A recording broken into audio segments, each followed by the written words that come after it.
Hey y'all, welcome to my garden. Today I'm going to be planting a wide variety of seeds in my cottage garden. Now, my goal when I started this garden a couple of years ago from a blank slate, as you'll see in the picture that I'm going to put up, was to create a calm and relaxing place where I could sit with a book or have a glass of tea with my husband, a place where my friends and children and grandchildren could gather and feel comfortable and relaxed. I wanted a place that felt like a vacation oasis, a place, I want my home to be a place that I enjoy being in, where I don't feel like I need a vacation from my house. I wanted a place where I could watch my grandchildren chase butterflies and listen to them giggle as they play in the goldfish pond. And we're well on our way to creating what I pictured in my head. I wanted a garden that attracted wildlife and beneficial insects like the dragonflies and the butterflies. We do have a lot of dragonflies here. Maybe it's because we live on the lake. And I wanted for there to not just be flowers or not just be vegetables, but for there to be a wide variety of everything that is pleasing to both the eye and the palate. So I wanted both edibles and non-edibles. I want herbs and berries, tomatoes, roses, and all the different kinds of wildflowers, as well as the other variety of flowers that you think of when you picture a English cottage garden. If you've been around long enough, you know that I encourage the growth of what y'all call weeds, because most of those are edible as well, or can be, I can make teas out of them. So we don't discourage even weed growth around here. That's a little too hippie for some people who are used to more of a golf course grass type yard, but call me a hippie if you want. We will continue to grow the herbs and the weeds as well. So anyway, I wanted to fit as many flowers and vegetables into this space as I can. I wanted to do all of this on a budget that's more realistic for your average American who doesn't have $5,000 to go out and spend on their garden or pay someone else to landscape it for them. By either growing things from seed, getting things at a discounted rate, or propagating it from my own plants or from other people's plants. I've propagated several things here. More than half my plants are propagated. Anyone with money can, go spend a lot of money and then plop a plant into a hole.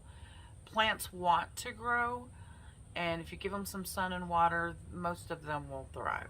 So that's never been my goal, to outspend someone else in terms of building this cottage garden. My goal was to do this a little bit at a time when I have time, because I do work and Tommy works, and we have a small budget to put towards it. So it probably seems to some people like we're taking a really long time to get it done. But I think it's realistic, because Rome wasn't built in a day, and we get as much done as we can in the time that we have. So here's what I'm going to be planting today. I'm going to be planting these Magic Fountain mixed color dwarf delphiniums. You can get these probably at Lowe's or Home Depot. Not sure where I got these from. I'm going to be doing a German chamomile. Makes a good tea. Going to be doing butterfly weed.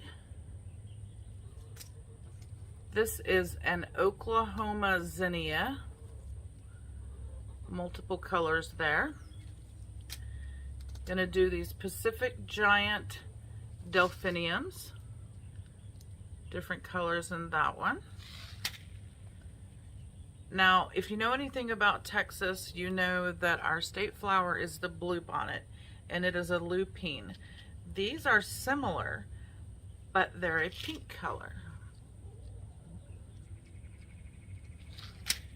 I'm going to be doing some English lavender. And last but not least, some coneflowers. So I haven't decided exactly what order I'm going to plant these in. I'm going to plant them based on their height. So for example, this one gets 2.5 to 3 feet. This one gets 2 feet. This one gets 3 feet, 2 feet again. These are going to be 4 to 6 inches. No, this has 4 foot to 6 foot. So these delphiniums are probably going to be the backdrop. And these lupines, let's see how tall these get. 36 inches. Most of these are going for 3 feet, it looks like. The lavender, sorry, there's an airplane going over. I'm in line for Bush Airport. These get 30 inches. And the coneflowers get to be, it doesn't tell you how tall they get. But if I remember correctly, these get rather tall. So anyway, I'll probably start with planting the taller plants in the back and then kind of the shorter ones in the front. And some of these are annuals, some of these are perennials. And I have no clue how these are going to perform here. I, had a garden at my last house for 20 years. But understanding this property and how everything is here with all the big oak trees that do block a lot of the sun, I don't know how these are going to perform. So it's hit or miss how well these are going to do. But we have to try. So anyway, I'm going to get these planted, and if you want to see how they do, then you'll have to come back for later videos when I do the garden tours and update you guys on how things are doing. I hope, if nothing else, that my videos motivate you or encourage you to get out there, even if you think you have a brown thumb, to get out there and get a $1.69 packet of seeds and put them in the ground and see what you can grow in your yard. Because no matter what's going on around us with the economy or the government or threats of wars, we have to have a place of peace. Yes, in your heart, but also in your surroundings. And I hope that that is where my garden ends up. So thank you guys for watching, and if you haven't already, please subscribe.